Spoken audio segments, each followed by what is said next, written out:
அருகே தேவர்பட்டி கிராமத்தில் மின்சாரம் தாக்கி 8ஆம் வகுப்பு படித்து வரும் செல்வக்கண்ணன் என்ற பள்ளி மாணவன் பரிதாபமாக உயிரிழந்தார். புதுக்கோட்டை மாவட்டம் அறந்தாங்கி சிலட்டூர் அருகே தேவர்பட்டி கிராமத்தில் மாணிக்கமுத்து என்பவரது மகன் செல்வக்கண்ணு என்ற 8ஆம் வகுப்பு படிக்கும் மாணவன் தனது தாத்தா கருப்பையா என்பவரது வீட்டில் தங்கி படித்து வருகின்ற நிலையில் வீட்டின் இரும்பு கம்பி வேலி மின்சாரம் கம்பில் இருந்து செல்லும் ஸ்டே ஒயர் வேலியில் மின்சாரம் பாய்ந்து அதனை அறியாமல் தொட்ட பள்ளி மாணவன் செல்வக்கண்ணன் மின்சாரம் தாக்கி உயிரிழந்தார்.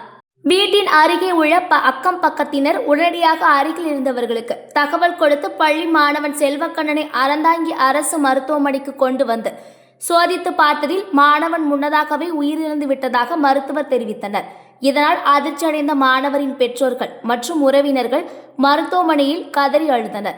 இது குறித்து அறந்தாங்கி போலீசார் தீவிர விசாரணை செய்து வருகின்றனர். மின்கம்பத்தில் இருந்து ஸ்டே கம்பியில் மின்சாரம் பாய்ந்ததில் மாணவன் செல்வக்கண்ணன் பரிதாபமாக உயிரிழந்த சம்பவம் இப்பகுதியில் பெரும் பரபரப்பையும் பெரும் சோகத்தையும் ஏற்படுத்தி உள்ளது.